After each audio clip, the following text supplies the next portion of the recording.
November 13th, 1943, 11:27 hours. Bougainville Island, Solomon Islands. Through the 8-power scope, Staff Sergeant Frank McKenzie watches the rifle barrel emerge from jungle foliage, 712 yards distant. 6 inches of steel. That's all. The Japanese sniper behind it has no idea McKenzie has been waiting 3 hours for this exact moment. The barrel steadies. The enemy is preparing to shoot at the fake American command post 500 yards to McKenzie's south. The elaborate theater his security team has been performing for 90 minutes. Radio equipment, map cases, officers gesturing at maps. All fake. Every bit of it. But the Japanese sniper in that tree is real. This is the man who killed Corporal Eddie Santos 9 days ago with a perfect 600-yard headshot. McKenzie knows because he's been studying this position for 5 days. Same tree, same angle, same perfect discipline. The dog tags hanging around McKenzie's neck, pressed cold against his chest. Santos's dog tags. The man who should still be alive. The man whose death changed everything. Range 7 and 12 yards. Wind 8 miles per hour southeast. Hold 2 feet right. Aim 30 inches high. McKenzie controls his breathing. Heart rate slows. Finger takes up trigger. Slack. 1 pound of pressure. 2 pounds. 3. The modified Springfield scope shows impossible clarity at this range. The standard Marine issue scope only reaches 500 yards. This one extends to 800 thanks to 3 nights of secret work with soup cans and salvaged lenses. Through it, McKenzie can count the individual leaves around that barrel. He fires. The 30 caliber round arcs through humid jungle air. 2 seconds of flight time, the longest 2 seconds of McKenzie's life. The rifle barrel drops. Then a body crashes through tree branches. Once, twice, 3 platforms. The body falls 40 feet before hitting the ground with a sound McKenzie can't hear but knows is there. Lance Corporal Sam Richardson, the spotter beside him, whispers, "Jesus Christ, you got him." McKenzie doesn't celebrate. Keeps the scope trained on the tree. 30 seconds pass. 1 minute. No movement. No second sniper. No backup. Finally, he lowers the rifle. Looks at Richardson with eyes that haven't slept properly in 9 days. That's 47 confirmed kills in 4 days using soup cans and sunlight. The brass is going to court-martial me or make me a legend. Not sure which. Richardson stares at him. "How the hell are you killing them with soup cans?" McKenzie picks up a dented Campbell's chicken noodle soup can sitting on a stick 15 yards away. Both ends removed. Small hole punched in the side. He holds it up and it catches the sunlight, throwing a brilliant reflection across the clearing. I make them curious. They investigate. Then I shoot them. Richardson looks at the can, at the tree where a body now lies broken, at McKenzie, at the 46 other positions where Japanese soldiers died investigating mysterious light flashes over the past 4 days. That's the craziest thing I've ever heard.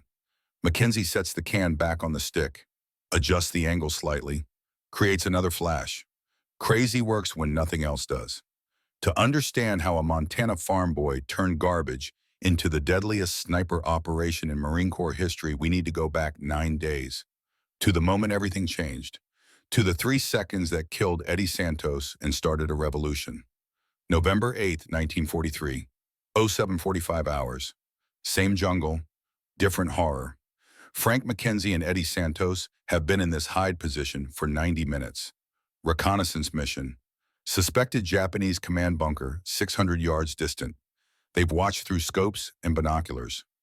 No movement detected. Nothing. Santos is 22.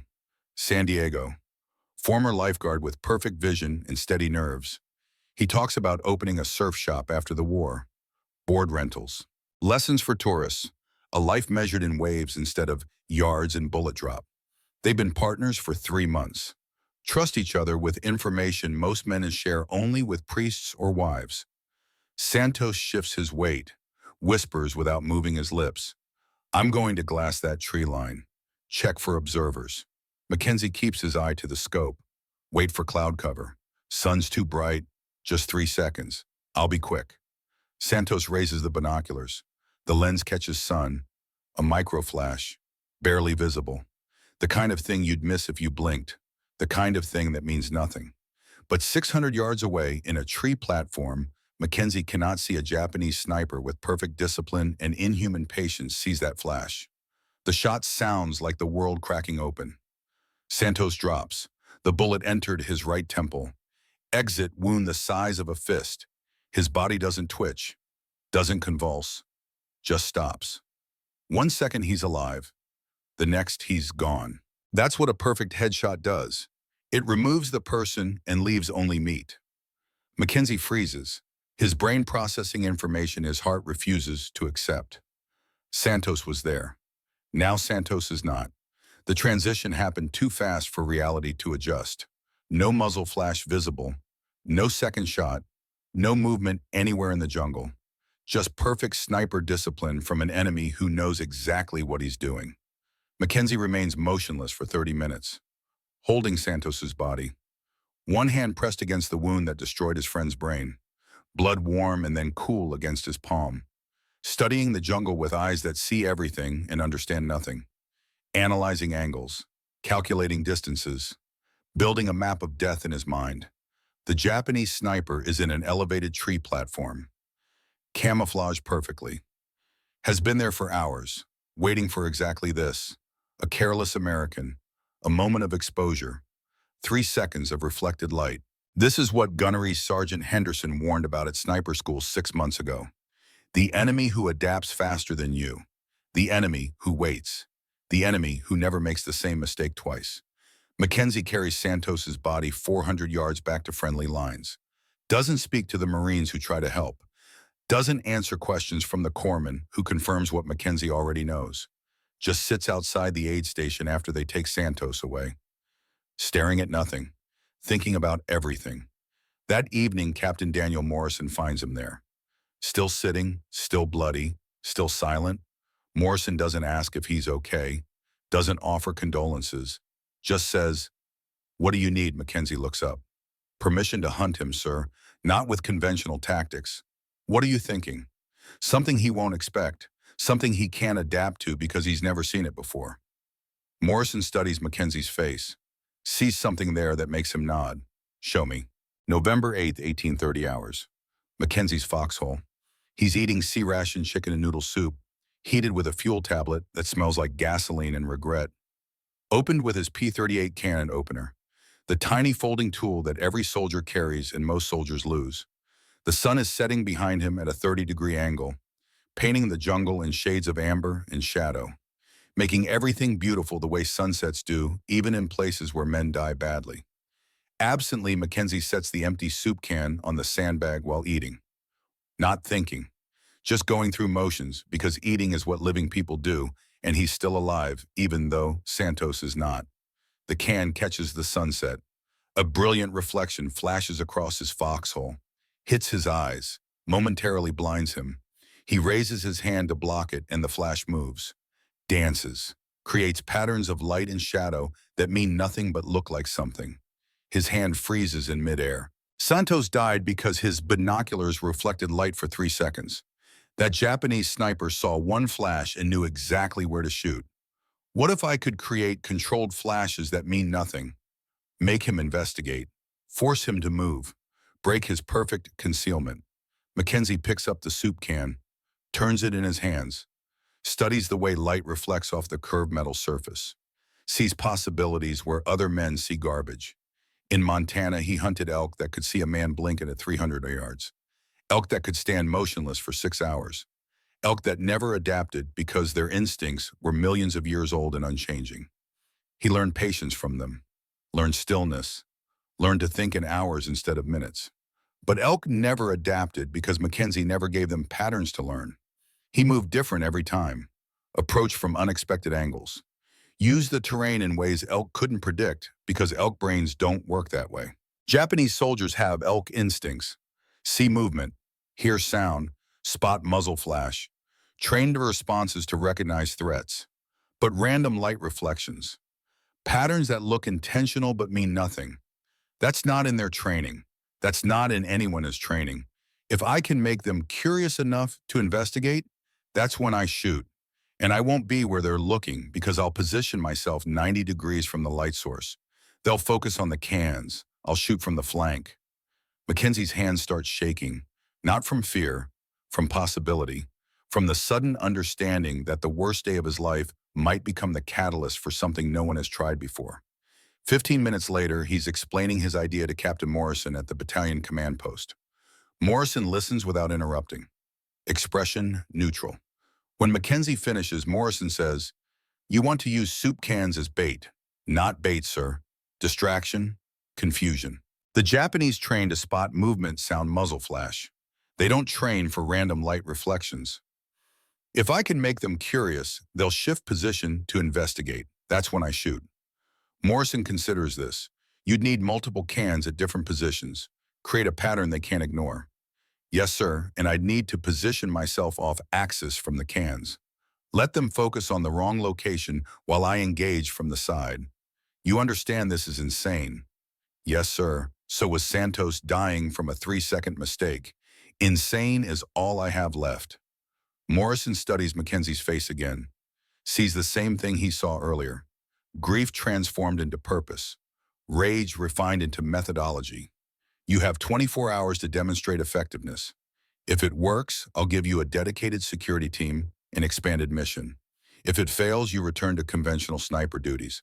Either way, you get your shot at the tree sniper who killed Santos. That's all I need, sir. That night, Mackenzie sits in his foxhole cleaning his Springfield rifle. The ritual of disassembly and cleaning. Running patches through the barrel. Wiping down the scope, actions his hands know so well his mind can wander. He studies the Marines in his sector. If his idea works, these men will live. If it fails, some of them will die, and the killing will continue at 3 to 5 Marines per day until someone figures out something better. He identifies 3 he can see from his position, 3 whose faces he knows, 3 who represent all the others. Private First Class Danny Wright, 19 years old, Billings, Montana. Same state as Mackenzie. Father is a coal miner who coughs blood into handkerchiefs and keeps working because mines don't give sick days. Danny writes home twice a week, letters that take 6 weeks to arrive and 6 weeks to get responses. He has a girlfriend named Mary, blonde, pretty, waiting. He showed Mackenzie her photo once, said that's why I'm going home. That's the only reason that matters. Danny keeps a calendar, crosses off days with a pencil stub worn down to almost nothing. 17 days until his scheduled rotation. 17 days between here and Montana. Between war and Mary. Between death and whatever comes after. Mackenzie watches Danny cross off another day before sleep. Watches him fold the calendar carefully. Put it in his breast pocket where a bullet might find it, but at least it will be close to his heart. Corporal Luis Hernandez, 23, Los Angeles. Worked in his father's auto shop before the war. Hands that know engines the way Mackenzie's hands know rifles. He has a wife named Maria. She's pregnant.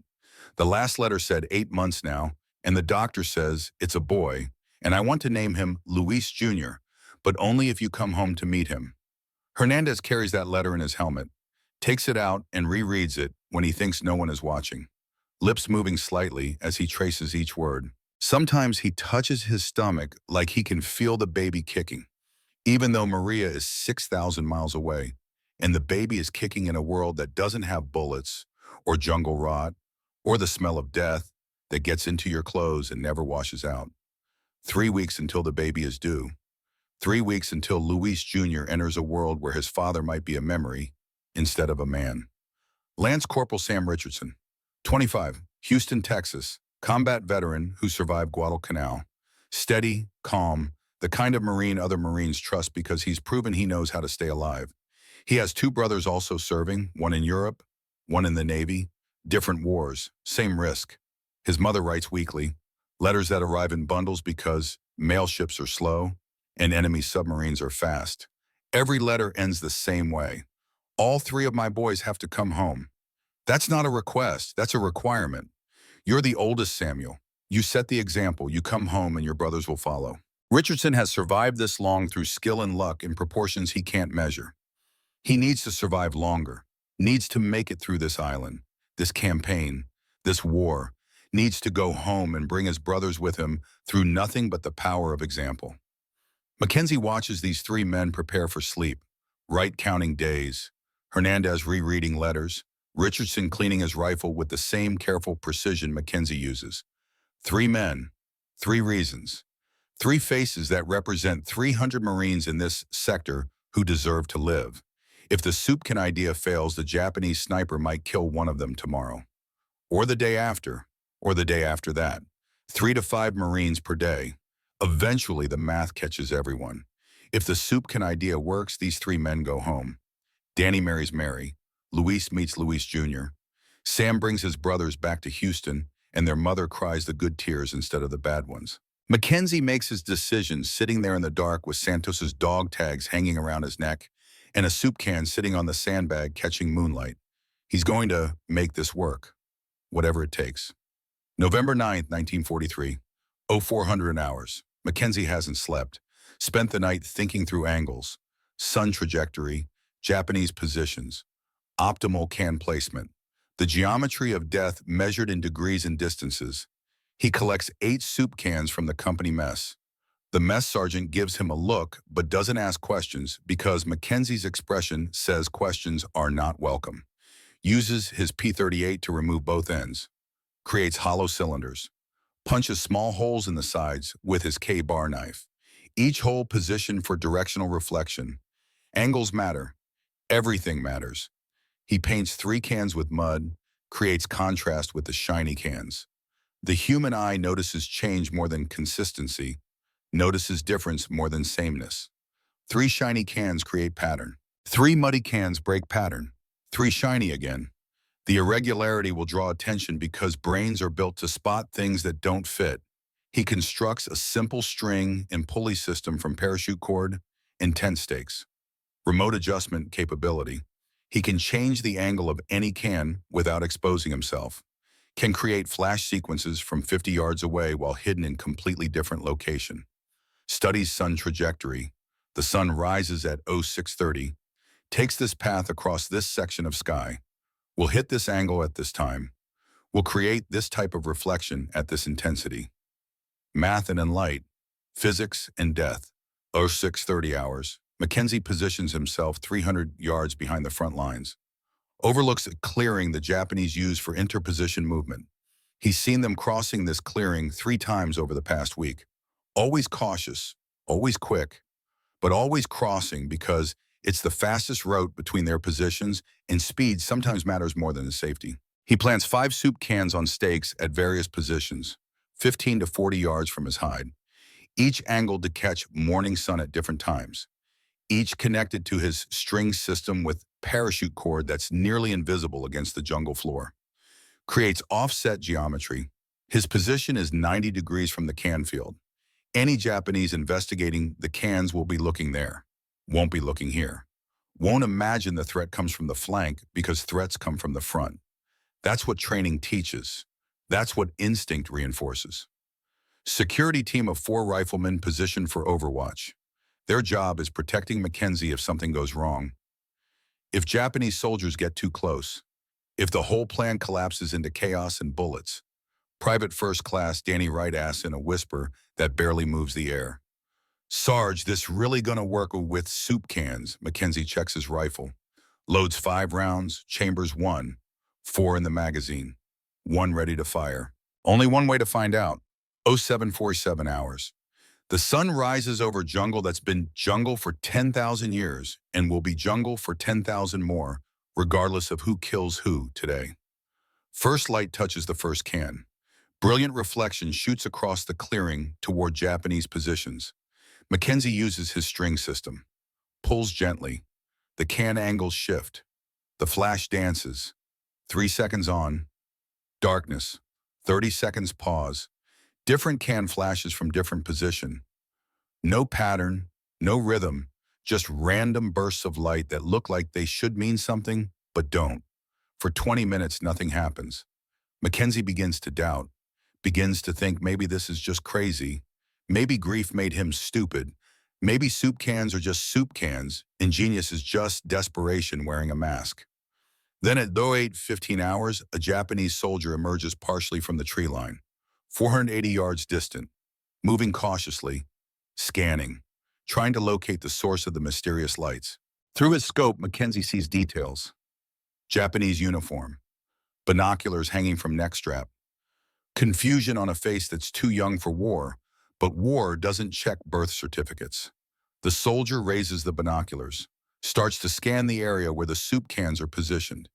He assumes Americans are using mirrors for tactical communication, thinks he's found something valuable, something worth reporting, something that might earn him recognition or at least acknowledgement that he's useful. He doesn't know Mackenzie is 90 degrees to his left, doesn't know the scope tracking him is modified to reach ranges that should be impossible, doesn't know he has 3 seconds left to live. Mackenzie fires. The .30 caliber round crosses 480 yards in 1.2 seconds, crosses the distance between alive and dead, between soldier and body, between Japanese mother's son and American mother's son who's still breathing. Perfect center mass hit. The soldier falls, crumples like his strings were cut. Binoculars still in hands, still looking for the source of light that killed him. Richardson whispers, "Holy shit, you got him." Mackenzie immediately withdraws. Doesn't celebrate, doesn't feel victory, just moves. Grabs his rifle, his gear, his soup cans on their strings, moves 300 yards south to a completely different position, sets up again, waits. The soup cans remain behind, still creating flashes, still mysterious, still deadly. 30 minutes later, Japanese mortar fire erupts. Over 50 rounds saturate the area where Mackenzie had been. Perfect response to a conventional sniper threat. Perfect waste of ammunition on empty jungle. They're fighting where he's not. Fighting ghosts and light. Wright watches the explosions from their new position. Says what everyone is thinking. They'd have killed you. Mackenzie sets up his cans again. That's the point. They're fighting where I'm not. 15:45 hours. Same day, different position. Mackenzie has spent the afternoon experimenting. Soup cans with multiple holes create scattered light patterns. Ground-level cans produce low-angle reflections. Elevated cans on tall stakes create high-angle mystery. Each configuration creates different effects, different questions in enemy minds. He develops flash sequences, specific patterns that look intentional. 3 flashes from position 1, 2 from position 3, 1 from position 5. Repeat. The pattern suggests coordination, suggests American forces communicating, suggests value in investigation.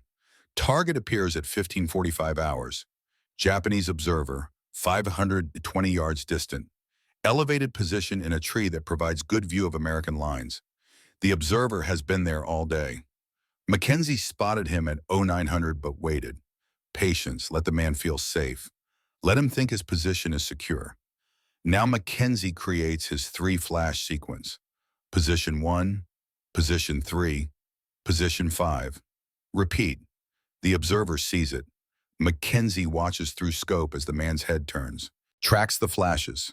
Brain processing. Trying to understand. The observer emerges from concealment. Moves to better position for observation. Exposes upper torso. Thinks he's being careful. Thinks he's still hidden enough. Thinks wrong. Clean kill at 520 yards. The observer falls from the tree, drops 15 feet. Body crashes through branches that don't care about nationality or ideology or who's right and who's wrong. Mackenzie withdraws immediately. Different position, always different, never the same twice. This time there's no counter battery fire. Japanese are confused about shooter location.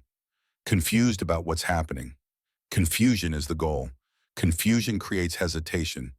Hesitation creates opportunity. 2 confirmed kills. Soup can technique validated. The crazy idea born from grief and desperation actually works. 18:30 hours. Battalion headquarters briefing. Captain Morrison reports to Lieutenant Colonel Richard Keegan. Battalion commander, 45 years old. Silver Eagles on collar. Face that's seen too much war and knows there's more coming. Sergeant Mackenzie achieved 2 confirmed kills today using improvised light reflectors. Technique forced enemy exposure without compromising his position. Japanese counterfire was ineffective due to offset positioning. Keegan listens without interruption. Expression neutral. When Morrison finishes, Keegan says, 2 kills isn't revolutionary, Captain. Morrison leans forward, Sir, it's not about the kills. It's about the methodology. He's exploiting enemy psychology, making them respond to false signatures. They can't find him because he's never where they're looking. Keegan turns to Mackenzie, who stands at attention, covered in dirt and dried sweat, in the exhaustion that comes from turning grief into innovation.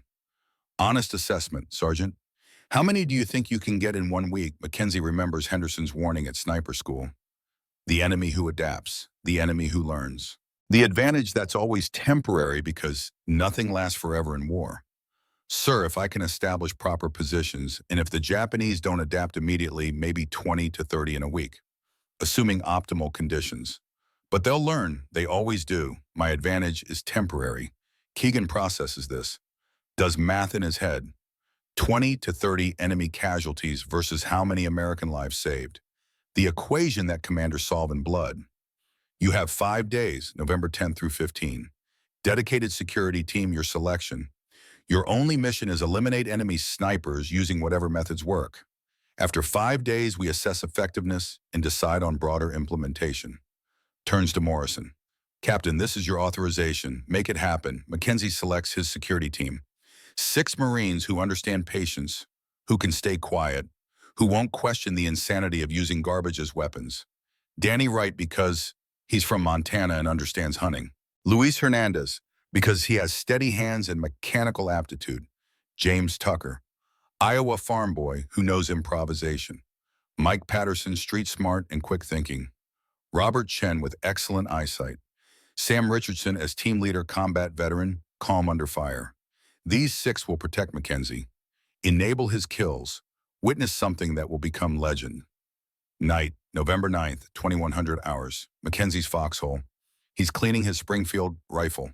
The M1903 woodstock worn smooth by hands that came before his. Metal components that fit together with precision, measured in thousandths of an inch. The unearthed 8 power scope mounted on top, modified during 3 nights of secret work. Extended range from 500 to 800 yards, using salvaged Japanese binocular lenses and brass tubing from artillery shell casings.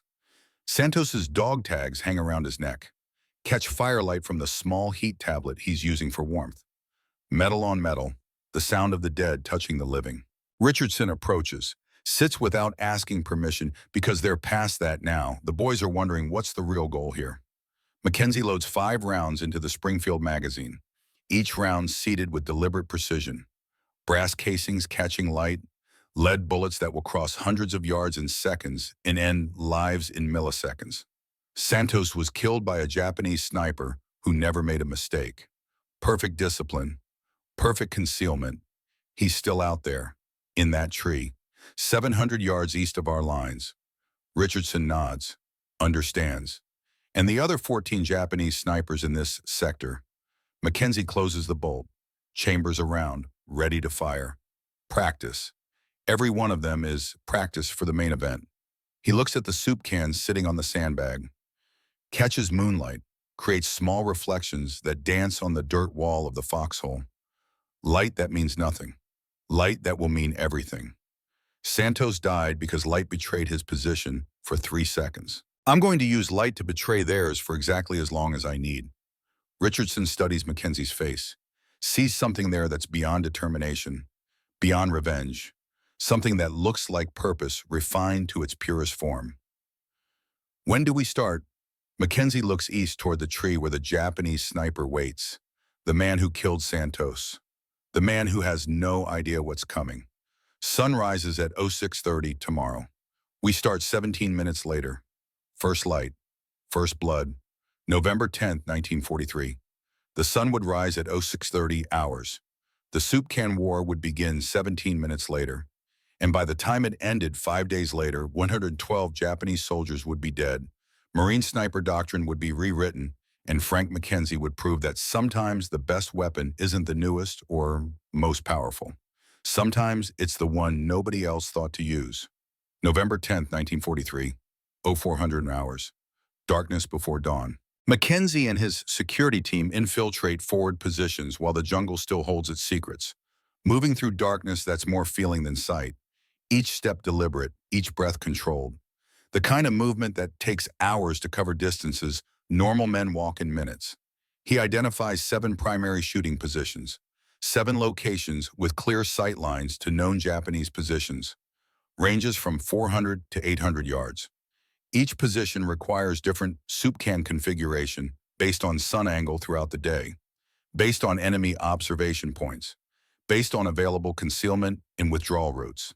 The team plants 15 soup cans across all 7 positions, each can on a stake driven into soil that's drunk blood from both sides, each angled precisely, each connected to Mackenzie's string system, parachute cord running through underbrush, a web of control that lets him manipulate light from 50 yards away. Richardson whispers as they finish. 17 enemy positions identified by intelligence. How many you think today Mackenzie checks his rifle one final time? Let's find out. 06:47 hours. First light touches the jungle, touches the soup cans, turns garbage into weapons. Position 1. 6 soup cans arranged in a semicircle 640 yards from a Japanese bunker. Intelligence says houses at least 4 soldiers. Mackenzie positions himself 90 degrees off axis. His signature geometry, the angle that makes him invisible while making them exposed. He works his string system, creates specific sequence. Flash from position 15 seconds, darkness. Flash from position 3 seconds, darkness. Flash from position 5 seconds.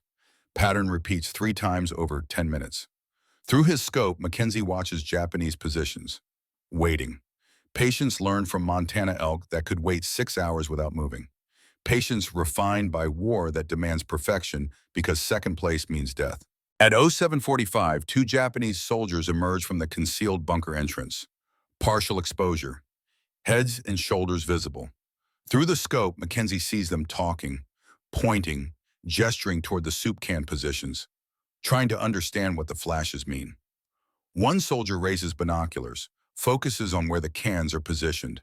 Both men focused entirely on that location. Neither scanning flanks, neither imagining the real threat comes from 90 degrees to their left.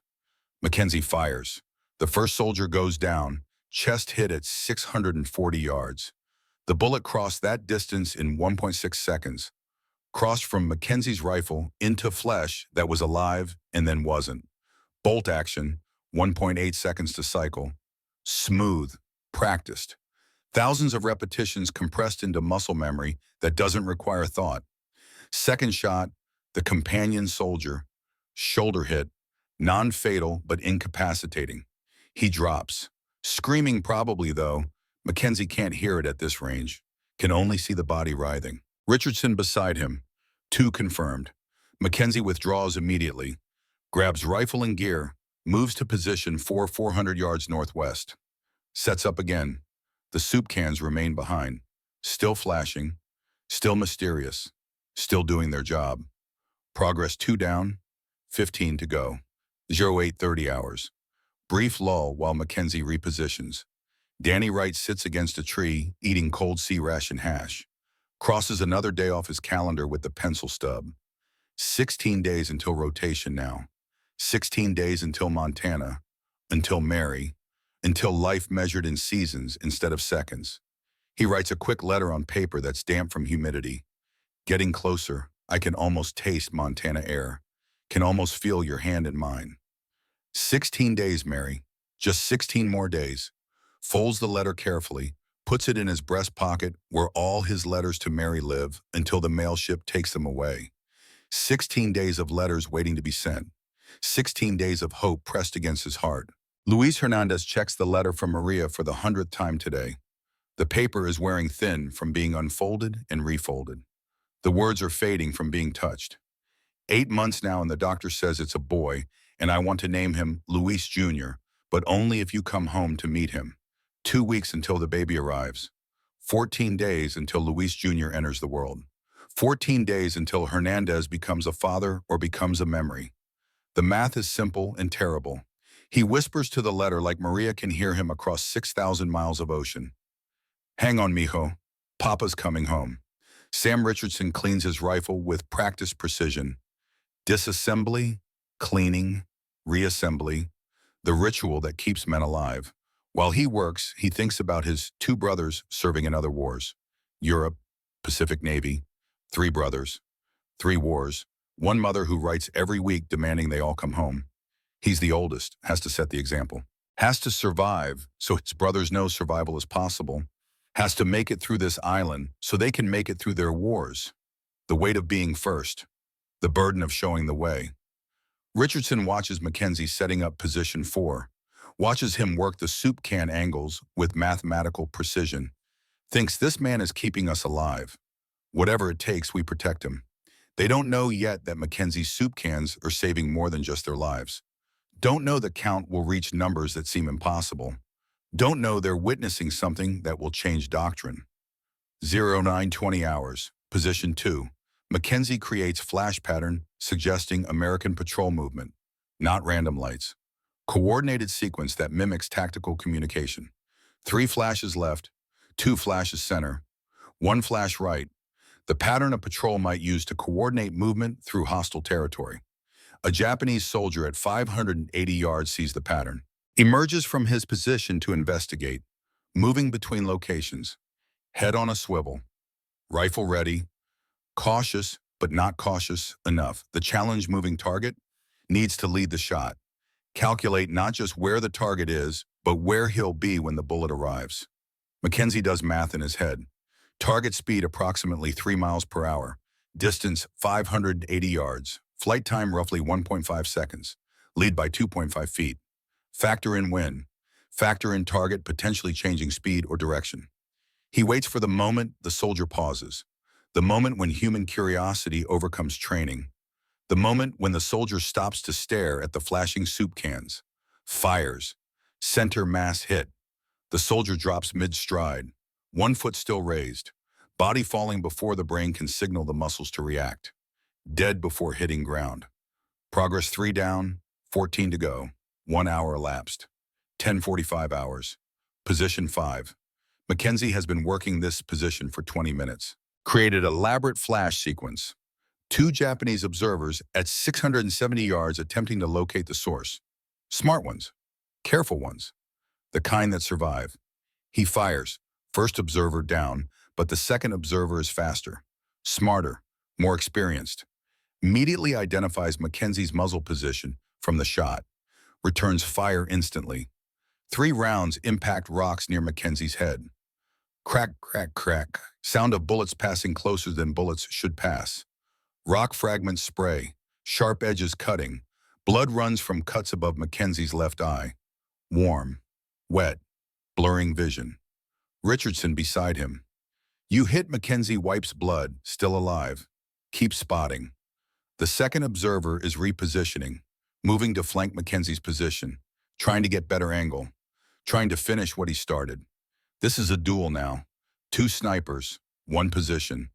Math that only allows 1 survivor. For 90 seconds, both men hunt each other through scopes and instinct. Mackenzie sees movement through blood-blurred vision. 680 yards, partial concealment. Target moving carefully, professionally. He has 1 shot before the enemy gets better angle. 1 chance before the math shifts in the wrong direction. Aims for where he thinks the enemy will be in 2 seconds. Not where he is, where he's going. Predicting, gambling. Trusting instinct built from 1,000 hours of hunting. Fires, body falls, second observer dead. Chen hands Mackenzie water and a bandage. Sarge, you need medical. Mackenzie wraps the bandage around his head, ties it tight. Blood soaking through already, but blood can wait. I need more soup cans. Progress 5 down, 12 to go. Blood running down face but alive. Still alive. 1,200 to 1,400 hours. Positions 3, 6, and 7. Mackenzie rotates between positions every 20 minutes. Never staying, never predictable, always moving. The lesson Henderson taught pattern is death.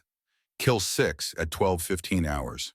Japanese radio operator, 520 yards. Investigating flash pattern while trying to establish communications. Clean kill. Radio goes silent. Communications disrupted. Kill 7 at 12:48 hours. Single sniper, 730 yards. Emerge from concealment to locate American signal equipment. Headshot. The irony isn't lost on Mackenzie. Sniper killed by sniper using technique no sniper school teaches. Kill 8 at 13:20 hours. Japanese lieutenant 590 yards, identified by sword hanging from belt. The sword that means officer. The officer who coordinates, who commands, who makes other men move. Chest hit. Command is structure fractured. Kill 9 at 1355 hours. Observer at 810 yards. Extreme range. Testing the modified scope's limits. Testing his own skills against distance and wind and the math that says this shot shouldn't be possible. He fires. The bullet crosses 810 yards. Over 2 seconds of flight. 2 seconds of wondering. 2 seconds of the universe deciding who lives and who dies. Hit. The observer falls. Progress 9 down, 8 to go. Halfway through day 1. Japanese forces are not adapting yet. Still investigating every flash pattern. Curiosity overcoming caution. Training that says, investigate unknown signatures. Training that's killing them. 1430 hours. Midday break in shade that's still hot. Danny Wright heats another sea ration. Talks about Mary while stirring cold beans. When I get home, first thing, we're getting married. No waiting, no long engagement. You only get so many chances in life.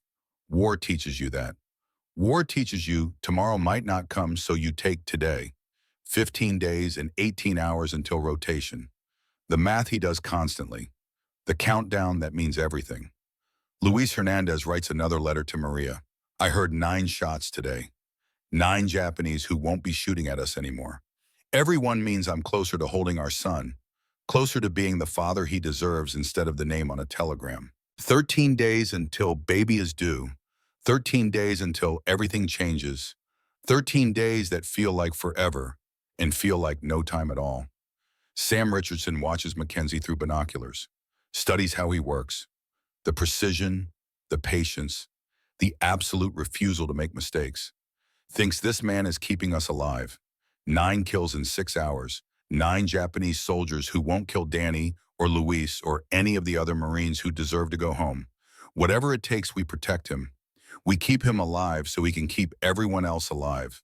They don't realize the count will reach numbers that seem impossible. Don't realize they're watching history being made with soup cans and sunlight. 15-20 hours. Position 6.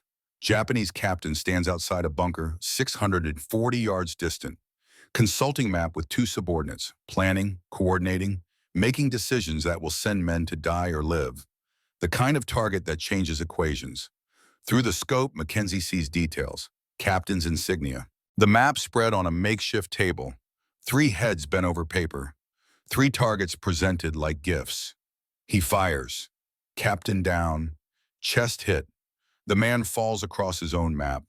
Blood on paper. Plans interrupted by physics. 1.8 seconds to cycle bolt. Second shot. First subordinate. Shoulder hit. Not fatal, but he's out of the fight. Third shot. Second subordinate. The man is running now. Panic overcoming training. Chest hit. Down. Triple kill in single engagement. Command disrupted. Plans abandoned. Coordination shattered. Richardson confirms through binoculars. 3 confirmed. That was the sector commander. Mackenzie withdraws to position 7. Lets the Japanese wonder what happened. Lets confusion spread like disease through their ranks. 1605 to 1700 hours. Kill 13 at 1605. Japanese sniper at 700 yards attempting to locate Mackenzie by following the sound of shots. Gets too close to a soup can position. Exposes himself. Headshot. Sniper killed by the man he's hunting.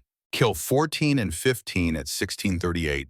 2 soldiers investigating soup can position directly. They've figured out the cans are the source of the lights. Finally understanding. But understanding doesn't help because they still have to investigate, still have to confirm, still have to expose themselves. Mackenzie waits until they're both examining a can, both bent over, both focused, both vulnerable. Double kill, 2 shots, 3 seconds apart, both down. The lesson. Even when they figure it out, psychology still wins. Curiosity still kills. Understanding the trap doesn't prevent the trap from working. Day 1 ends at 1700 hours. 15 confirmed kills in 9 hours of work. From 0800 to 1700. 9 hours that killed 15 men and changed everything. Japanese casualties in one day exceed their weekly average. The math is undeniable. The technique is working. The crazy idea born from grief is actually revolutionizing warfare. Evening. Japanese Battalion Command Post. Major Hiroshi Tanaka, 138 years old battalion intelligence officer. Face weathered by campaigns in China, Malaya, Philippines. Eyes that have seen Japan win and now see Japan struggling. He writes his evening report with brush and ink. Traditional method in modern war. The words are formal, military, but underneath is confusion bordering on fear. 15 confirmed casualties today, southern sector. Unusual circumstances. Enemy appears to employ unknown optical signaling methods. Light flashes observed from multiple positions throughout day. Attempts to locate signal sources resulted in sniper casualties. Unable to identify shooter positions. No muzzle flashes detected. No pattern to engagement timing. Sniper fire of exceptional accuracy. Ranges estimated 500 to 800 meters. Beyond standard American rifle capability, according to intelligence assessments. Unable to determine if signals are genuine tactical communication or deception operation. Recommend deployment of counter-sniper team and strict protocols regarding investigation of unusual phenomena. Final assessment, enemy sniper demonstrates exceptional skill. Possible elite specialist assigned to sector. He doesn't know Mackenzie is a 22-year-old farm boy from Montana. Doesn't know the sophisticated American optical signaling system is soup cans on sticks. Doesn't know the elite specialist learned his skills hunting elk for meat during the Depression. The dramatic irony is perfect. The enemy thinks they face advanced technology and elite training. Reality is garbage, and grief turned into innovation. November 11th, Day 2, 06:30 hours. Captain Morrison briefs Mackenzie at dawn. Shows reconnaissance photos. Massive tree 700 yards east of American lines. Perfect camouflage. Perfect position. We've identified their primary operator. This position, responsible for at least 6 American KIA over past month, including your spotter Santos. Mackenzie studies the photos. Sees what Morrison sees. Same angle Santos was shot from. Same distance. Same perfect discipline. Recognition hits like physical force. That's him. I'm certain. Morrison nods. He's got at least 3 firing positions in that single tree, connected by platforms. Never shoots from same spot twice. He's their best. Mackenzie touches Santos's dog tags through his shirt. Then I need to be better than their best. Standard soup can technique won't work on this sniper. He's too experienced, too careful, too smart to investigate random light flashes. Needs something he cannot ignore. Something that overrides caution. Something his duty demands he investigate. The solution comes from understanding what snipers do. They're not just killers, they're observers, intelligence gatherers. They document enemy positions, troop movements, equipment. Information is their primary mission. Killing is secondary. What would force a sniper to break concealment? What can't he ignore? A forward command post. A high-value target conducting visual signals. Intelligence goal mine. 0800 to 0930 hours. The setup. Security team moves conspicuously. Danny Wright carries a radio. Luis Hernandez carries map cases. Sam Richardson gestures like an officer coordinating positions. Mike Patterson runs between locations like a messenger. Theater designed to suggest Battalion CP establishing forward observation post. Soup cans positioned to create light patterns appearing to signal between fake CP and frontline positions. Coordinated flashes. Deliberate sequences. Everything suggesting tactical communication. From the Japanese sniper's perspective in his tree, 712 yards away, this is intelligence gold. A forward American command post. Officers exposed. Communications observable. High-value target. He must investigate. His duty demands it. His training requires it. Intelligence this valuable cannot be ignored. Mackenzie positions himself 500 yards north of the fake CP, clear line of sight to suspected sniper tree. Different angle. Offset geometry. The tree sniper will focus south on the CP, won't scan north. Won't imagine the threat comes from unexpected direction. The stakeout begins at 0930. Absolute stillness, breathing controlled, heart rate lowered, the meditation of waiting, the patience that separates snipers from shooters. Security team performs perfectly. Wright speaks into a dead radio. Hernandez points at maps. Richardson gestures. Patterson runs. The theater is convincing because they believe in it. 9:45. Nothing. 9:46. Nothing. 9:47. Still nothing. Mackenzie begins to doubt. Maybe the sniper isn't there today. Maybe he's been rotated. Maybe he saw through the deception. 9:48. A branch in the target tree shifts, inconsistent with wind, too deliberate, too controlled. Mackenzie's eyes lock on that spot. Years of Montana hunting taught him to recognize micro movements. The way a branch moves when an animal moves it versus when wind moves it. Different physics, different rhythms. Through the 8-power scope, he scans the trees systematically, looking for the anomaly, the detail that doesn't fit. 1123 hours. He finds it. Small opening in foliage, approximately 15 inches wide. Position it for perfect view of the fake command post 712 yards south. The opening is too perfect, too positioned, too useful. 1127 hours. The opening darkens slightly. Someone moving into position behind it. Someone preparing to observe. Someone about to make the mistake that ends his life. Rifle barrel emerges. 6 inches of steel, the same steel that killed Santos. The same precision, the same perfect discipline. The Japanese sniper is preparing his shot, targeting the fake command post, about to kill Marines who are performing theater instead of command. Mackenzie makes his calculations. Range 712 yards, wind 8 miles per hour from southeast. Hold 2 feet right for wind, aim 30 inches high for drop. Breathing controlled, heart rate slow, finger takes up slack. Everything in this moment, everything Santos was, everything revenge means, everything that matters compressed into trigger pull and bullet flight. He fires. The 30 caliber round launches, crosses 712 yards. 2 seconds of flight. 2 seconds of the universe holding its breath. 2 seconds between justice and just another death. The bullet enters the foliage opening, travels through leaves and air and the space between alive and dead. Strikes target. Through the scope, rifle barrel drops immediately. Then body crashes through tree branches. The sound of impact. Once. Twice. 3 times. 3 platforms confirmed. The body falls 40 feet before hitting ground. Mackenzie doesn't celebrate. Holds position for 30 minutes. Discipline overcoming emotion. Making sure there's no second sniper, no backup, no retaliation. Finally, he lowers the rifle. Looks at Richardson. Got him. Richardson nods. Knows what this means. Knows about Santos. Knows this kill is different than all the others. Marines search the position at 1400 hours. Find extensive sniper equipment. Camouflage netting. 3 connected firing platforms exactly where Mackenzie predicted. Logbook documenting kills. 53 American casualties over 3 months. 53 names, 53 families, 53 telegrams. Fine body. Japanese Sergeant Kenji Yamada, 34 years old. 6th Division elite sniper. Face that looks peaceful in death, the way all faces do when the struggle ends. Around his neck on a cord, Eddie Santos's dog tags. Richardson delivers them to Mackenzie at 1630 hours.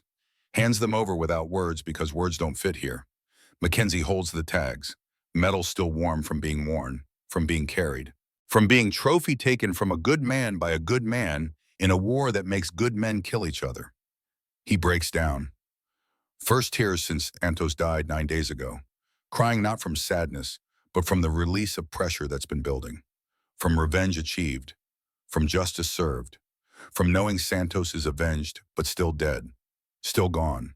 Still never coming home. Richardson puts hand on his shoulder. You got him, Sarge.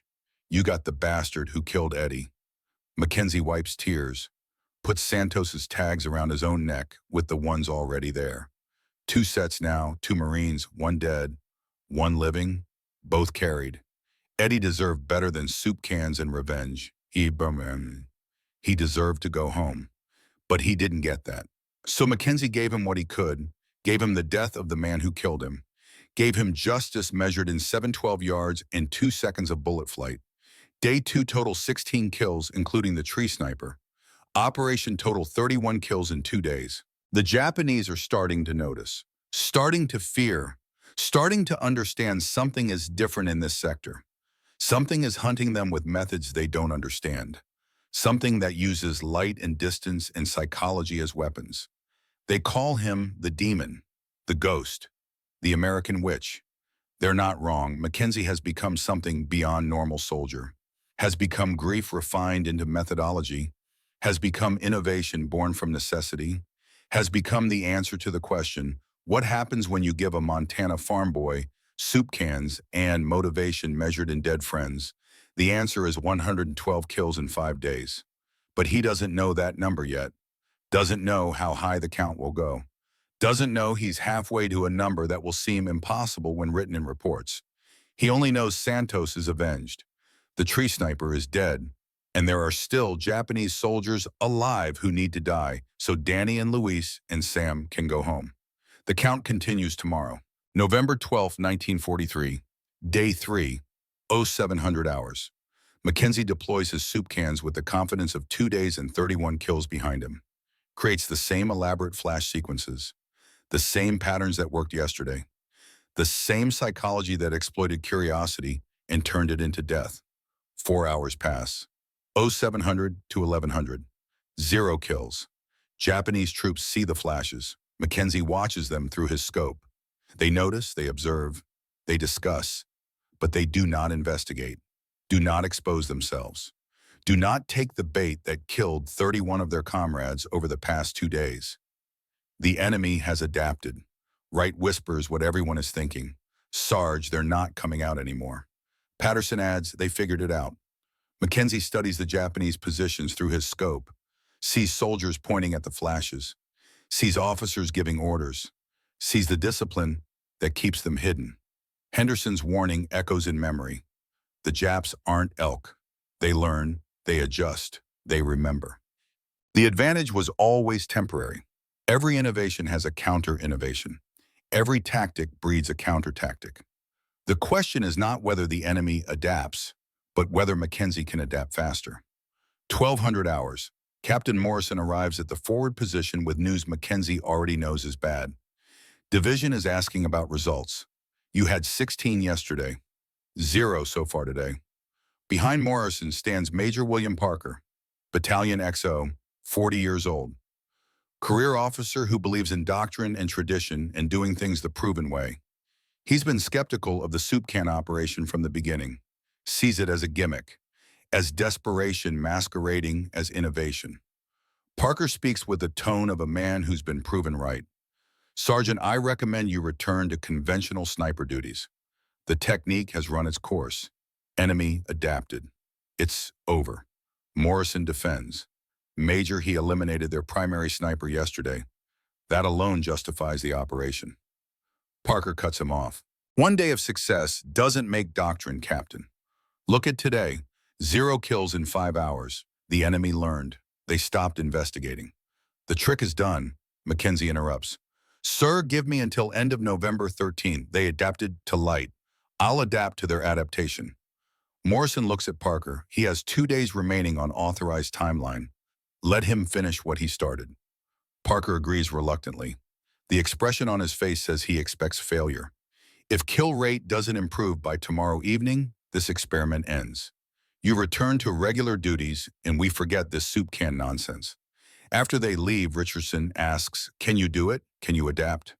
Mackenzie studies the Japanese positions, thinks about Montana, about elk that learned to avoid certain trails, about how he changed approach when animals change behavior, about how survival means thinking 3 moves ahead.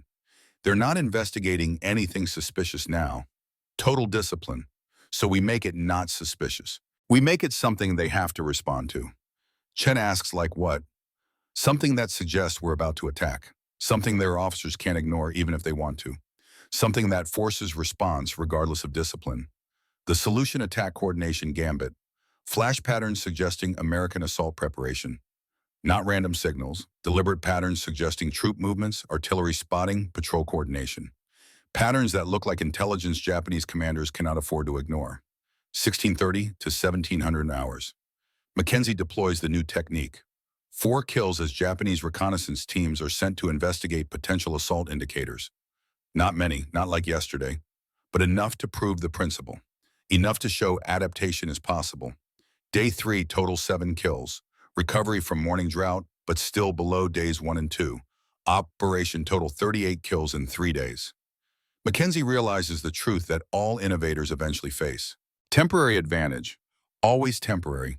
The enemy learns. The game changes. Survival means changing faster. Evening. November 12th. Danny Wright crosses off another day. 14 days until rotation. 2 weeks between here and Mary. Between war and whatever comes after war. He writes in the fading light, "I think I'm going to make it. Sarge is keeping us alive. Every day I cross off this calendar feels like a miracle. Feels like borrowed time. Feels like maybe God hasn't forgotten about Montana boys and Pacific jungles." He folds a letter, puts it with the others. 14 letters waiting to be sent.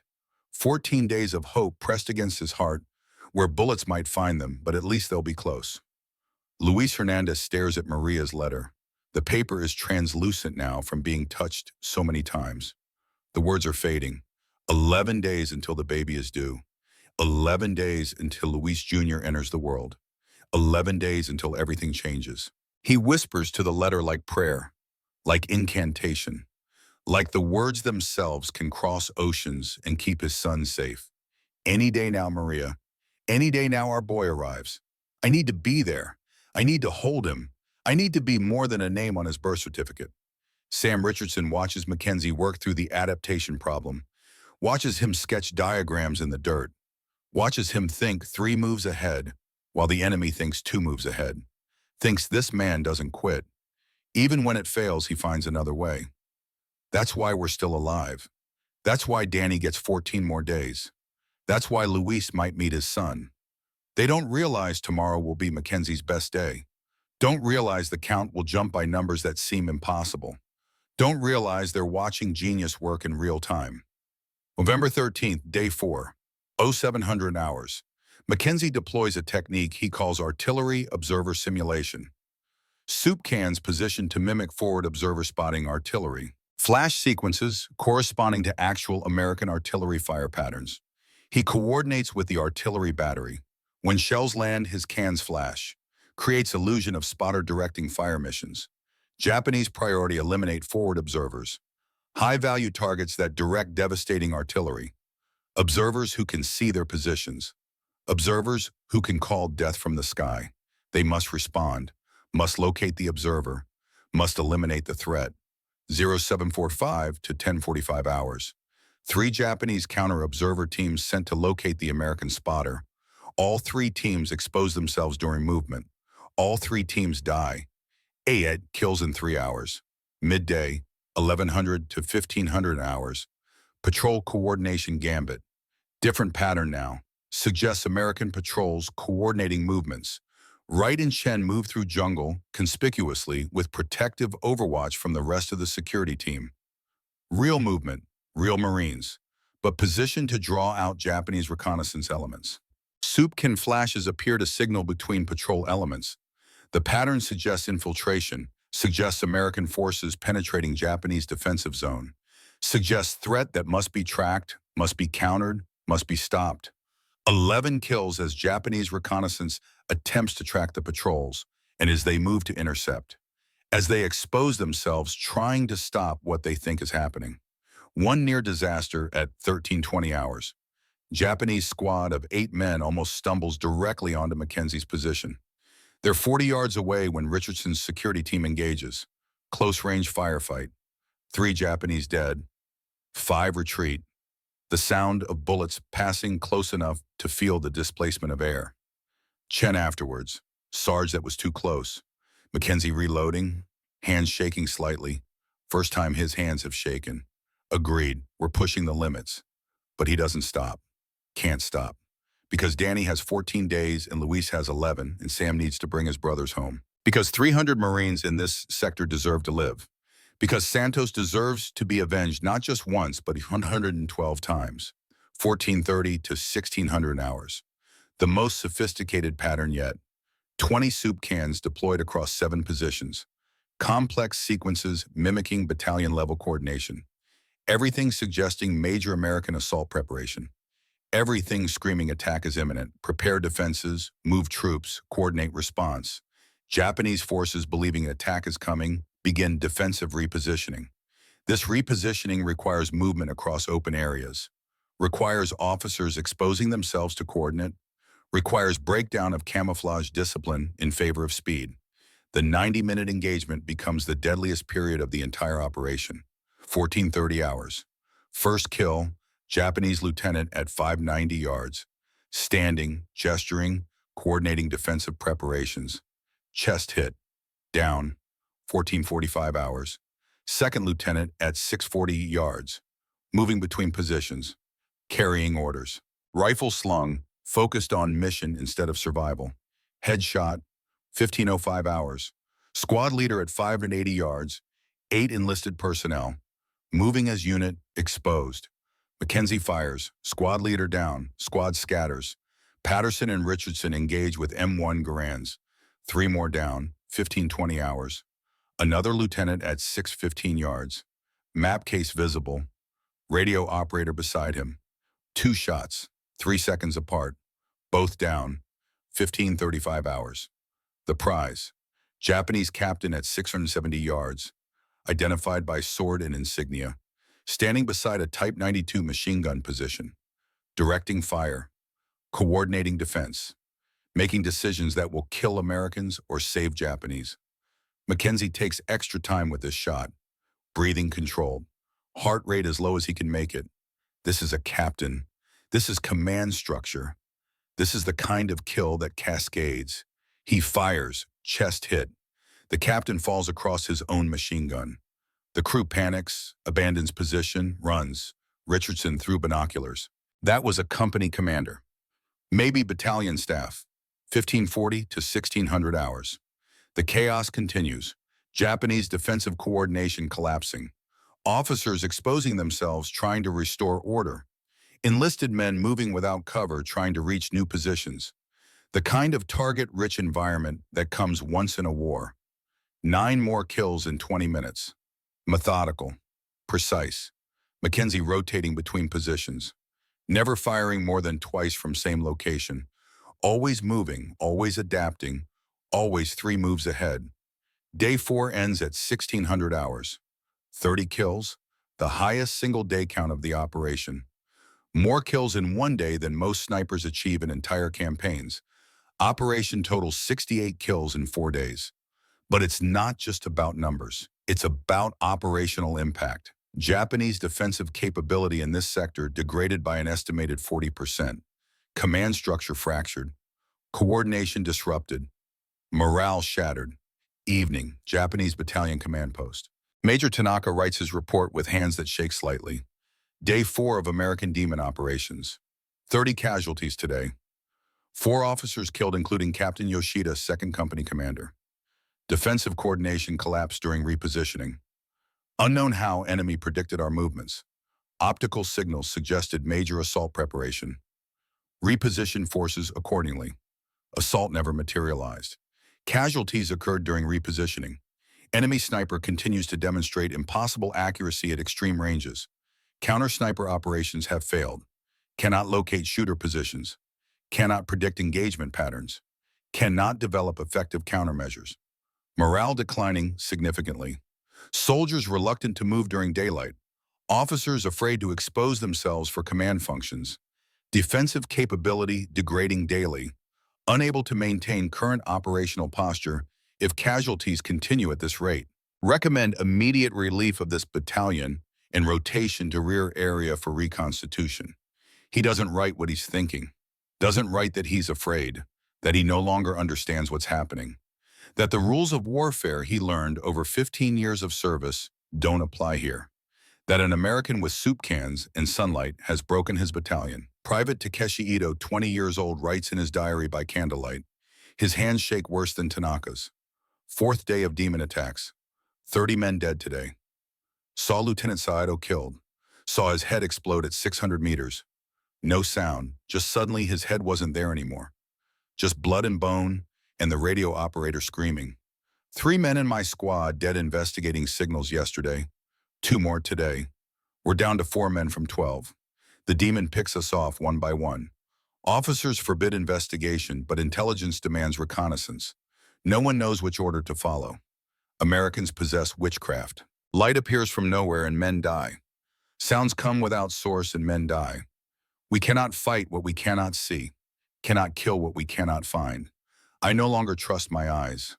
I no longer trust my ears. I only trust death is coming. Only question is when. Today was not my day. Tomorrow might be. The entry ends there. Ito will die on November 15th at 10:45 hours. Shot by Mackenzie at 6:15 yards while attempting to move between positions. He was right. Death came. Just took 3 more days. Major Tanaka survives day 4. Survives day 5. Writes his final intelligence report on November 16th with hands that no longer shake because shock has replaced fear. Defensive posture untenable. Battalion combat effectiveness destroyed. Request immediate relief and rotation to rear area for reconstitution. Request approved November 17th. November 19th, 1943. 13:40 hours. Tanaka's convoy withdraws through jungle trails northwest of Empress Augusta Bay. Moving carefully. Officers and NCOs distributed throughout the column for protection. Standard withdrawal procedure learned through 3 years of Pacific warfare. The American patrol that ambushes them at 13:42 hours knows nothing about soup cans or Mackenzie or the demon sniper of Bougainville. These are Marines from 3rd Battalion, different sector moving to establish blocking positions. They just know Japanese troops are withdrawing and targets are exposed. The firefight lasts 4 minutes. Intense, brutal, close-range chaos. Major Hiroshi Tanaka dies at 13:43 hours. Shot twice. Once in the chest, once in the shoulder. Falls beside the truck he was using for cover. Blood mixing with red mud. The Marine who killed him is Private First Class Robert Hayes, 19 years old, Cleveland, Ohio, enlisted after Pearl Harbor. Good kid, steady hands, follows orders. Hayes will never learn the name of the Japanese officer he killed. Never learn this man spent 5 days writing reports trying to understand an enemy he couldn't see or counter. Never learned Tanaka died still believing the Americans possessed sophisticated optical weapons and elite specialists when the truth was soup cans and a Montana farm boy's creativity. Tanaka's body is searched November 20th. Intelligence officers find his reports and personal effects. His final assessment becomes Japanese Imperial Army doctrine within 6 weeks. The directive distributed to all units facing Americans in the Pacific Theater reads, enemy employs advanced deception techniques utilizing optical and auditory signatures designed to force investigative response. Do not investigate unusual light phenomena or unexplained sounds without multiple observer confirmation and officer authorization. Maintain strict observation discipline at all times. Assume all anomalies are hostile deception until proven otherwise. The warning arrives too late for Tanaka's battalion, but it saves Japanese lives elsewhere. Guadalcanal, Tarawa, Saipan, Peleliu. Japanese soldiers who live because they followed doctrine written by a major who was killed by innovation he never understood. Mackenzie's soup can technique becomes enemy doctrine. The highest compliment one military mind can pay another. Neither Tanaka nor Mackenzie ever knew this. Both would be dead before the war ended, both having changed warfare through adaptation. One by documenting the threat, one by creating it. 2 professionals, different sides. Same dedication to duty. War's cruel mathematics allowed only one to survive. November 14th, day 5 morning. Weather deteriorates. Heavy clouds obscure sun completely. No sun means no light reflections. The soup can technique that worked for 4 days is suddenly inoperative. Security team assumes the day is lost. Patterson says what everyone thinks. Sarge without sun, we're done. Mackenzie looks at the clouds. Looks at his soup cans that are just soup cans without sunlight. Looks at the Japanese positions where men are still alive. We can't use light, doesn't mean we can't use sound. The innovation comes from necessity the way all good innovations do. Marine Supply provides empty ammunition cans. Larger than soup cans, more resonant, metal that sings when struck. Mackenzie places pebbles and small rocks inside, positions the cans in trees and bushes with camouflage supports. String system allows remote shaking, creates rattling sounds, metallic sounds, sounds that suggest equipment being moved. American activity, patrol operations. Sound psychology is different from light psychology. Light can be ignored if discipline is strong enough. Sound cannot be ignored. Human psychology demands investigation of ambiguous noises. Brains are hardwired to identify sound sources, to determine if sound means threat or safety, to resolve the mystery. In jungle environment, Japanese forces already nervous about ambush, already stressed from 4 days of casualties. Unusual sounds force response. Investigate or risk missing real threat. 0745 to 1200 hours. 9 kills. Japanese soldiers investigating mysterious sounds. Each investigation creates exposure. Each exposure creates opportunity. Each opportunity creates another name added to the account. The technique is different, but the psychology is the same. Create false signatures that demand response. Force enemy to move. Exploit movement with precision, fire from offset positions. November 15th, day 5. Weather clears at dawn, sun returns. Full light reflection capability restored. Mackenzie deploys maximum soup can spread. 25 cans across 7 positions. Every technique developed over 5 days.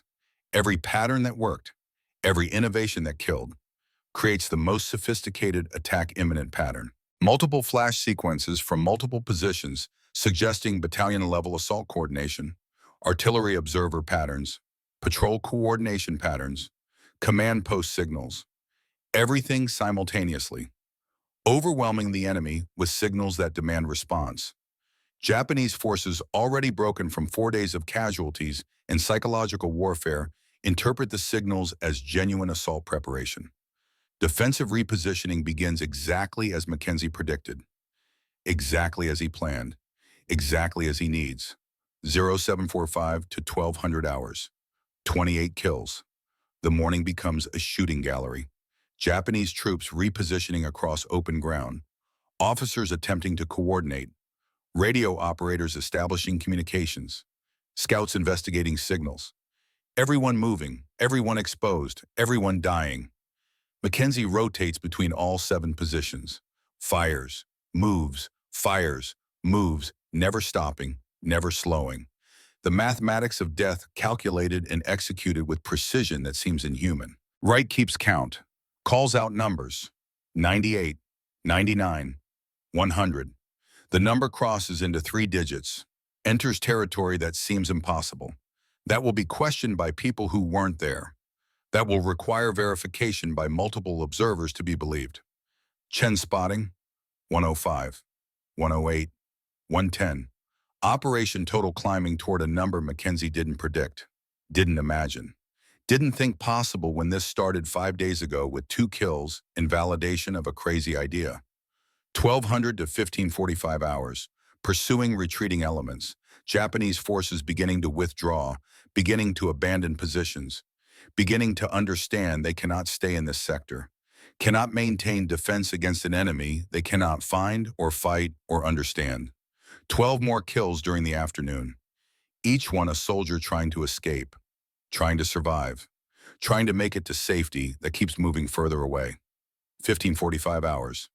The final shot, Japanese officer at 630 yards. Standing between positions, consulting map, trying to coordinate withdrawal.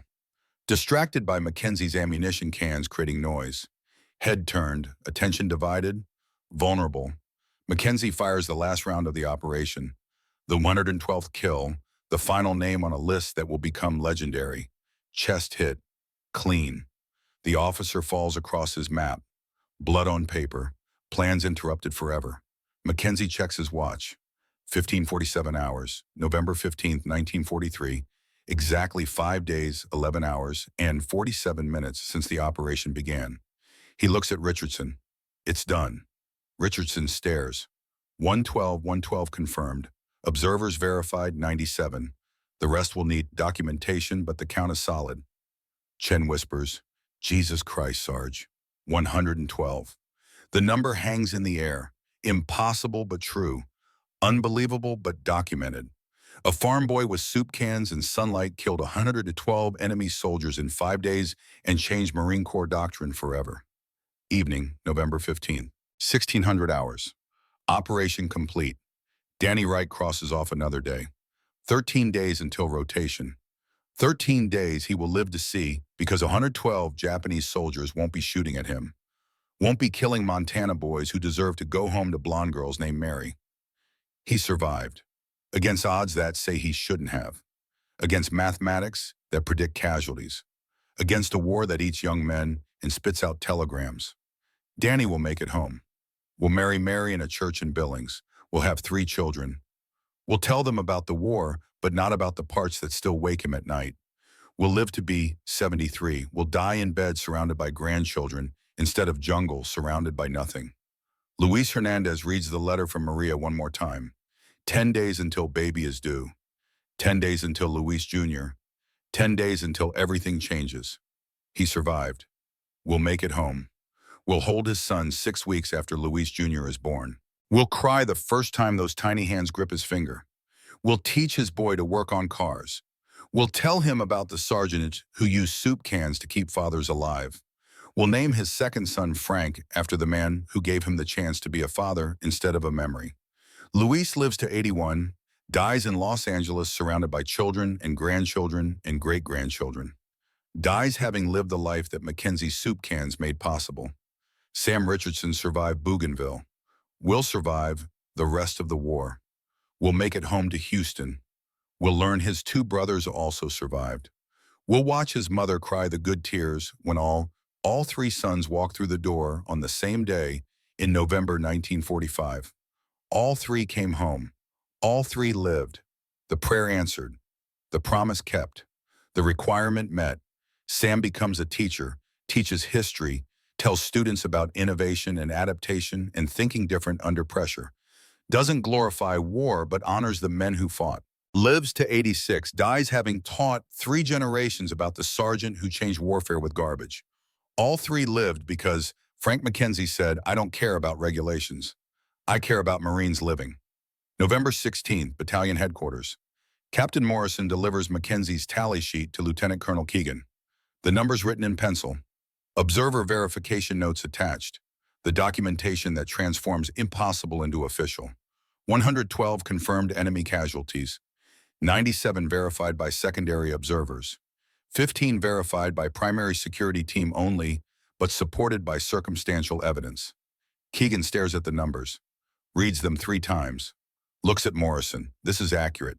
"Yes, sir, I verified it personally. Interviewed all observers. Checked the math. 112 is the correct count." Keegan leans back. Does math in his head. 22.4 kills per day average over 5 days. Numbers that seem to belong to entire platoons, not individual snipers. Morrison continues. "Beyond the kills, sir, the intelligence assessment shows significant operational impact. Enemy defensive capability degraded by estimated 40%. Command structure fractured. Morale collapsed. Captured documents confirm Japanese battalion requested relief due to inability to maintain defensive posture. The after-action report," Morrison writes, "becomes classified top secret immediately. Will remain classified for 25 years. The techniques too valuable. The methods too effective. The innovation too dangerous to share even within the Marine Corps until proper doctrine can be developed." Summary: Staff Sergeant Frank J. Mackenzie employed innovative light reflection and sound deception techniques to force enemy exposure in counter-sniper operations. Achieved unprecedented effectiveness through exploitation of enemy psychology rather than superior equipment. Results: 112 confirmed enemy casualties, 57 identified as snipers, observers, or communications personnel, 19 confirmed as officers or senior enlisted leadership. Estimated 300-plus enemy man-hours wasted investigating false signatures. Enemy intelligence gathering capability reduced by estimated 60 to 70%. Psychological impact: captured diaries and interrogation reports confirmed severe morale degradation. Enemy forces demonstrated fear, paranoia, and reluctance to perform standard duties. Unit cohesion significantly impacted. Tactical innovation. Sergeant Mackenzie proved that individual Marines employing creative problem-solving can achieve results exceeding conventional operations. Total material cost approximately $0 in salvage materials. Effectiveness exceeded conventional counter-sniper operations by factor of 15 to 20. Recommendations: immediate promotion to gunnery sergeant, award of Navy Cross. Reassignment to training duties to disseminate methodology across Marine divisions. Classification top secret. Limit distribution to battalion level and above. But Morrison doesn't write about doesn't document what 112 kills in 5 days does to a 22-year-old farm boy from Montana. Doesn't mention the nightmares that will follow Mackenzie for the rest of his life. Doesn't calculate the price of seeing 112 faces through a scope at ranges where you can count uniform buttons and see expressions and understand that targets are people. Some costs don't fit in after action reports. November 16th to 30, Camp Kukum, Guadalcanal. Rear area recovery. Medical officer evaluates Mackenzie, writes combat exhaustion. Acute stress reaction. Patient physically healthy but psychologically damaged. 5 days of constant high-stress sniper operations extracted severe toll. Symptoms documented: insomnia, averaging 2 to 3 hours sleep per night. Hypervigilance. Startles at loud noises. Difficulty relaxing, guilt regarding kill count despite understanding military necessity. Nightmares featuring faces seen through scope. Patient views the 112 casualties as 112 human beings, not abstract enemy statistics. This empathy, while admirable from moral standpoint, creates significant psychological burden. Patient repeatedly states, they were somebody's sons, maybe somebody's fathers. Recommend 2 weeks minimum rest. Counseling if patient accepts. Monitor for signs of deeper psychological trauma. Note: patient unlikely to return to combat sniper duties. Effectiveness may be compromised by moral injury. Mackenzie talks to the battalion chaplain because doctors order it, not because he wants to. The chaplain asks how he feels. I can remember their faces. All 112. Through the scope at 600-700 yards, you see details. See button positions. See facial expressions when they realize they're hit. See them fall. See them die. They become people, not targets. The chaplain offers platitudes about war and necessity in serving your country. Mackenzie cuts him off. I know it was necessary. I understand that. Every one of those 112 would have killed Marines if I didn't kill them first. The math is simple, but understanding doesn't make it easier, doesn't make me sleep, doesn't make the faces go away. They were sons, maybe fathers. They fought for their country same as me. They died because I was better at killing than they were at staying alive. That's the truth. That's the only truth that matters. The chaplain has no answer for that because there is no answer. War is killing. Killing is trauma. Trauma is crime. Some bills come due decades after the war ends. January 15th, 1944. Guadalcanal, awards ceremony. Mackenzie promoted to gunnery sergeant. 3 chevrons and 2 crossed rifles. The rank that says, this Marine knows his business. Awarded the Navy Cross. Silver Star with blue ribbon. The medal that says this Marine performed heroism beyond normal duty. The second highest decoration in the Marine Corps. The medal worn by men who did impossible things under impossible circumstances.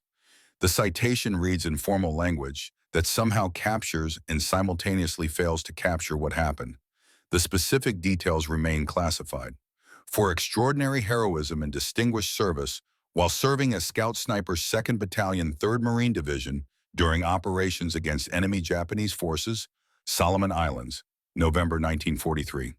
Gunnery Sergeant Mackenzie employed exceptional tactical innovation to neutralize enemy positions with devastating effectiveness. His actions significantly degraded enemy operational capability. His methods reflect highest credit upon himself and the United States Naval Service. The citation doesn't mention 112 kills, doesn't mention soup cans, doesn't mention 5 days, all classified. Lieutenant Colonel Keegan pins the Navy Cross on Mackenzie's uniform. The ceremony formal, the audience of 200 Marines silent. Most don't know what Mackenzie did. Just know it was significant enough for the Corps' second highest medal. Keegan whispers, so only Mackenzie hears. You changed how we fight. That matters more than any medal. But the world can't know yet. Give it time. Mackenzie's response. Eddie Santos should be receiving this, sir. Not me. Keegan steps back. Santos lives in what you accomplished. That's the best memorial a Marine can have. In the audience, Danny Wright, Luis Hernandez, Sam Richardson, the three faces, the three who lived. They know what the medal really means. They stand and salute. Other Marines follow. Standing ovation for reasons most don't understand. Mackenzie stands at attention, Santos's dog tags and his own dog tags hanging around his neck under his uniform. Two Marines, one living, one dead. Both carried forward, January 1944 to August 1945. Camp Pendleton, California. Gunnery Sergeant Frank Mackenzie, Senior Instructor, Marine Scout Sniper School, mission-trained Marine snipers in advanced tactics. The soup can techniques remain classified. He teaches principles without revealing specifics. Over 18 months, he trains more than 400 Marines, teaches them creativity, adaptation, psychological warfare fundamentals. Never mentions soup cans specifically. Just teaches them to think. His teaching breaks from convention, doesn't emphasize marksmanship alone, emphasizes creativity, problem solving, adaptation under constraints. Standard Mackenzie classroom exercise. Here's a tactical problem. Now solve it 3 different ways. Now tell me the way nobody else would think of. Now tell me why that crazy way might actually work. His students remember his phrases. Remember his philosophy. The rifle is just a tool. Your real weapon is creativity. Enemy trains to counter known threats. Your job become unknown threat. Never do same thing twice. Pattern is death. Understand what enemy cannot ignore, then weaponize their response. But Mackenzie struggles with teaching methods that killed 112 human beings. Wrestles with moral weight every time he teaches deception. Every time he sends students to war with knowledge that will help them survive by making others die. July 1944, he writes a letter sent to all graduates. You've learned techniques that work. Remember, every enemy soldier you engage is human being. Fight smart so you survive. Fight honorably so you can live with yourself after. Your job is protecting Marines, not accumulating kills. Never forget the difference. August 15, 1945. Japan surrenders. War ends. Mackenzie's final class graduates August 14th. He gives final lecture to Marines who will never use what they learned in combat. War's over. You trained for combat you'll never see. Thank God. But remember creativity, adaptation, thinking different. These aren't just warfare principles. They're life principles. Whatever you face after this war, apply what you learned here. Not the shooting, the thinking. November 10th, 1945. Mackenzie receives discharge orders, exactly 2 years after the Bougainville operation began. Honorable discharge, final rank gunnery sergeant, decorations, Navy Cross Purple Heart, Pacific Theater ribbons, service record summary, 4 years active duty, combat veteran, trained over 400 Marines, changed doctrine, did his duty, survived, going home. The details of Bougainville remain classified, top secret, will stay classified for 25 years. Mackenzie is prohibited from discussing specifics, the soup cans, the 112 kills, the 5 days, all secret. December 1945, Bitterroot Valley, Montana, population 600, same as when he left. His father, now 67, meets him at the train station. First words, "You came home, that's all that matters." Mackenzie hands him the Springfield rifle. "Made every shot means something, Dad. Just like you taught me." Father notices Santos's dog tags on the cord around Mackenzie's neck. "That your friend?" "Yeah, Eddie Santos. He didn't make it home. I carry him with him." They drive back to the ranch in silence. Some things are too big for words. Some costs take lifetimes to pay. Mackenzie struggles with civilian life. The transition from war to peace is harder than the transition from peace to war. Nobody teaches you how to stop being a soldier. Nobody explains how to sleep without nightmares. Nobody mentions that some parts of you stay in the jungle forever. He takes a job at the local high school, mathematics and science teacher. Position offered by principal who remembers the quiet farm boy who left in 1941. Mackenzie accepts. Taught Marines to survive. Maybe I can teach kids to think. He never marries. Lives alone in the family ranch house after his father dies in 1958. War left scars. War took something. War changed him in ways that don't fit with normal life. But he's a good teacher, patient, encouraging, emphasizes creative problem solving. Annual creativity challenge where students solve math problems using unconventional methods. Most popular teacher for decades. He never discusses the war, not even when students ask. Standard response: I served in the Pacific, did my duty, came home. The classification prevents discussion. But even after declassification in 1970, Mackenzie stays silent. Some memories are too heavy to share. Mackenzie pauses, puts down chalk, looks at the student with eyes that have seen things the student cannot imagine. War is sometimes necessary, but never assume it's easy. Never assume you'll come home the same person who left. Never assume killing it doesn't cost something, even when it's justified. Those are the only answers I have. He teaches for 40 years. Retires in 1986 at age 65. School dedicates gymnasium, Frank J. Mackenzie Hall. His retirement speech: I taught mathematics for 40 years. But the real lesson was simpler. Think different, adapt, create. That's how you succeed at anything. May 2003, Missoula Hospital. Mackenzie, age 81. He's dying, heart disease. The accumulation of years. The body finally giving up after carrying weight for 8 decades. Nephew Tommy sits beside the bed. 3 former students who became teachers. They keep vigil. His final words whispered: tell the Marines, think different, always think different. Then he's gone. Peaceful, the way Santos's death wasn't, the way 112 Japanese deaths weren't. The mercy of dying in bed instead of jungle. Buried with military honors. Bitburg, Root Valley Cemetery. Flag folded. Rifle salute. Taps. Per his will, Santos's dog tags buried with him. Clutched in his right hand. 2 Marines. Together again. The Missoula Times publishes obituary. Headline: WWII veteran and beloved teacher Frank Mackenzie dies at 81. The article mentions Navy Cross, mentions Pacific service, but details remain vague. Even in death, Mackenzie keeps secrets. 3 paragraphs about military service, 12 paragraphs about teaching career. Letters flood the editor from former students. Never knew about his war heroism. He never mentioned it. That's the kind of humble man he was. But the full story stays hidden. The 112 kills, the soup cans, the 5 days that changed doctrine, all still unknown outside Marine Corps circles, until 2003, 4 months after Mackenzie's death. September 2003. Colonel David Chen, a Marine Corps historian, while reviewing declassified documents, discovered a common pattern in post-war reports dating back to 1943. References to innovative counter-sniper techniques. Multiple reports citing Sergeant F. Mackenzie technical consultation during sniper school curriculum development 1944-1945. Chen curious. Searches deeper. Finds Morrison's after-action report. Finally declassified 1970. Never publicized. Reads the summary. Stops breathing. 112 confirmed enemy casualties. 5 days. 0 cost materials. Improvised deception devices. Chen spends 6 months researching. Tracks down surviving members of 2nd Battalion. Finds Richardson's widow. She has footlocker of Sam's Marine Corps memorabilia. Inside photographs, letters, and a separate envelope marked for whoever finds this.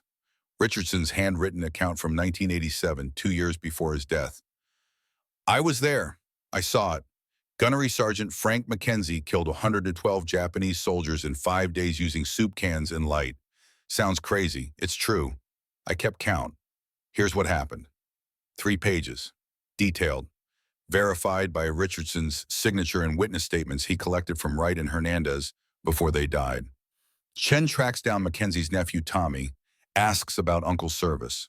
Tommy reluctant. Uncle never talked about the war, but then remembers. After the funeral, cleaning out the ranch house, found a box in the attic. Never opened because envelope said, not to be opened until I'm gone and someone asks. Inside the box, original Springfield rifle scope, 3 soup cans, and a letter from Morrison written 1982, 1 year before Morrison's death. The letter reads, Frank, by the time you read this, I'll be gone. You saved thousands. You deserve Medal of Honor. Politics and classification prevented it. You were the best Marine I ever commanded. The soup cans changed everything. Don't let the story die with us. Semper Fi, Dan Morrison, Lieutenant General USMC retired. Chen writes a book, The Light Hunter, How a Montana Farm Boy's Soup Cans Changed Sniper Warfare. Published 2004. The book reveals everything. The 1 in 12 kills, the 5-day operation, the soup cans, the doctrine change, the 25 years of classification, the hidden hero who died unknown. Becomes required reading at Marine Scout Sniper School. Marine Corps announces posthumous recognition ceremony. National Museum of the Marine Corps, Triangle, Virginia. November 10, 2004. Marine Corps birthday. The ceremony draws 300 attendees. Mackenzie's nephew Tommy, now 60, brings the Springfield rifle, the 3 soup cans, Santos's dog tags replica, but 3 other people attend who make the ceremony transcendent. Mary Wright Collins, age 80, Danny Wright's widow. Danny died 1998. She brings their 3 children, 8 grandchildren. She speaks, my husband came home from Bougainville, married me, lived 50 years, all because of Gunnery Sergeant Mackenzie. Danny talked about him once his last week, said that sergeant with the soup cans kept me alive. I got to walk you down the aisle. I got to meet my grandchildren, all because of soup cans and thinking different. Frank Jr. Hernandez, age 59. Luis Hernandez's second son, named after Mackenzie. His father died 1999.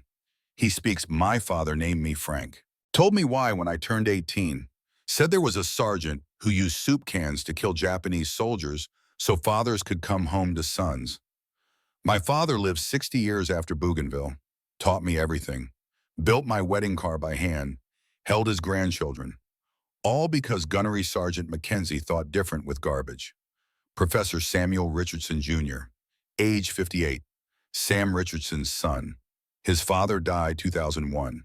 He speaks, my father survived the war, became a teacher, taught 3 generations about innovation and adaptation. He told me before he died, the sergeant with the soup cans taught us you don't need the best equipment, you need the best thinking. That lesson shaped my father's life, shaped mine. Now I teach it to my students. 3 faces, 2nd generation, standing where their father stood in memory. The museum unveils exhibit. Glass case contains Springfield M1903 rifle with unertl scope.